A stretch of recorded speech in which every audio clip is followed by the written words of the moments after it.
September 14 చరిత్రలో ఈ రోజు. హిందీ దినోత్సవాన్ని భారతదేశంలో ప్రతి సంవత్సరం సెప్టెంబర్ 14న జరుపుకుంటారు. ఈ రోజు హిందీ భాష గౌరవం ఇంకా ప్రచారానికి అంకితం చేయబడింది. దీన్ని జరుపుకోవటం 1949వ సంవత్సరంలో ప్రారంభమైంది.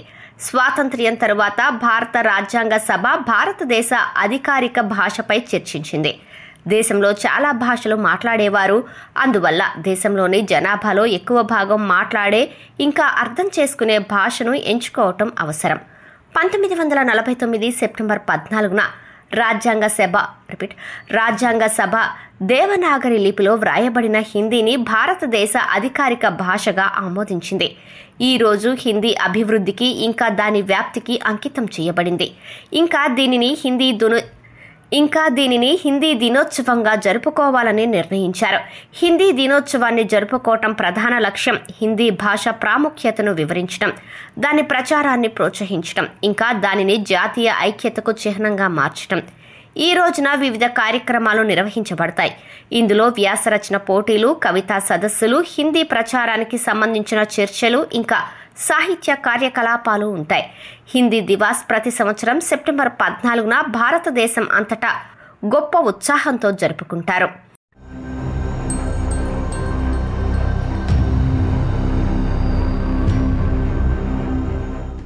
2000 సెప్టెంబర్ 14న అప్పటి భారత ప్రధాని అటల్ బిహారీ వాజ్పేయి యుఎస్ కాంగ్రెస్ సంయుక్త సమావేశంలో ప్రసంగించారు.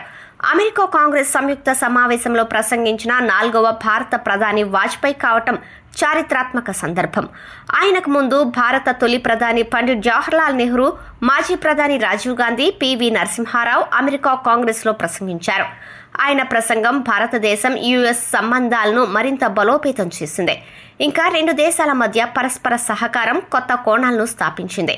ఈ ప్రసంగంలో వాజ్పేయి భారతదేశం ఇంకా అమెరికాల మధ్య ప్రజాస్వామ్యం, స్వేచ్ఛ, ఇంకా సమానత్వం, భాగస్వామ్య విలువలను నొక్కి చెప్పారు. 21వ శతాబ్దంలో ఇరు దేశాల మధ్య సంబంధాలను కొత్త శిఖరాలకు తీసుకువెళ్లటంపై ఆయన మాట్లాడారు. ఈ చారిత్రాత్మక ప్రసంగం భారతదేశం ఇంకా యుఎస్ మధ్య ద్వైపాక్షిక సంబంధాలకు కొత్త దిశను ఇచ్చింది. ఇంకా రాబోయే సంవత్సరాల్లో రెండు దేశాల మధ్య వ్యూహాత్మక భాగస్వామ్యానికి పునాది వేసింది.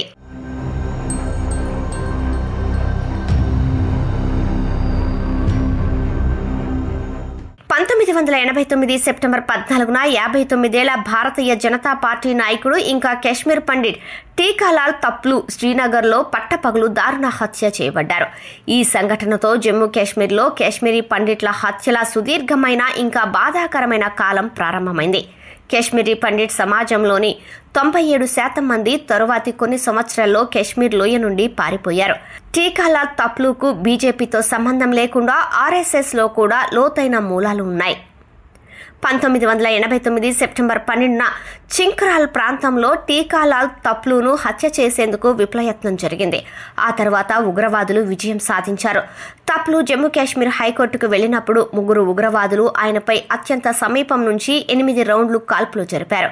ఆయన హత్య తర్వాత మాత్రమే హిందువులు లోయను విడిచిపెట్టాలని లేదా వారి మతాన్ని మార్చుకోవాలని మసీదుల నుండి ప్రకటనలు చేసే కాలం లోయలో ప్రారంభమైంది. ఈ సంఘటన కాశ్మీరీ పండిట్ల జీవితాలపై తీవ్ర ప్రభావం చూపింది. ఇంకా కాశ్మీర్ సామాజిక, రాజకీయ దృశ్యాన్ని మార్చింది.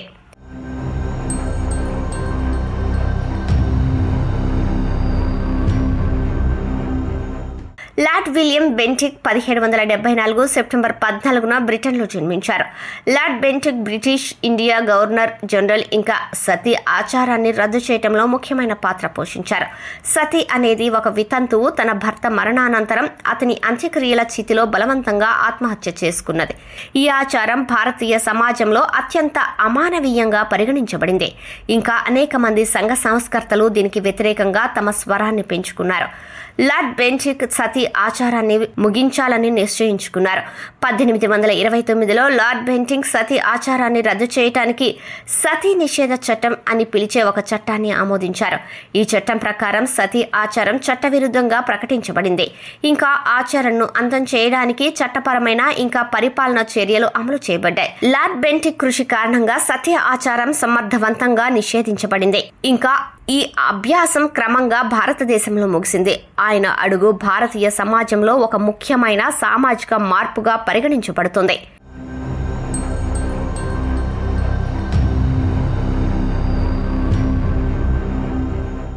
1959 సెప్టెంబర్ 14న లూనా 2 చంద్రుని ఉపరితలంపై దిగింది. చంద్రునిపై ల్యాండ్ అయిన మొదటి మానవ సహిత వాహనం ఇదే. ఇది సోవియట్ యూనియన్ లూనా కార్యక్రమంలో భాగం. చంద్రుని ఇంకా అంతరిక్షంలో సోవియట్ యూనియన్ పురోగతిని ప్రదర్శించడానికి ఉద్దేశించబడింది. అంతరిక్ష నౌక సోడియం వాయువు మేఘాలను వదిలివేస్తూనే ఉంది. తద్వారా దాని కదలిక స్పష్టంగా కనిపిస్తుంది. 1959 సెప్టెంబర్ 14న లూనా 2 చంద్రుని ఉపరితలంతో ఢీకొట్టింది. వేల ఇంకా మిలియన్ల సంవత్సరాల మానవ చరిత్రలో మానవ నిర్మిత వస్తువు చంద్రుణ్ణి చేరుకోవటం ఇదే మొదటిసారి. దీంతో అంతరిక్ష పరిశోధన రంగంలో సోవియట్ యూనియన్ మరో పథకాన్ని ఎగరవేసింది. కొన్ని నెలల తర్వాత 1961 ఏప్రిల్ 12న సోవియట్ యూనియన్ యూరీ గగారిన్ను అంతరిక్షంలోకి పంపింది. తద్వారా మానవ చరిత్రలో మొదటి వ్యోమగామిగా అవతరించింది.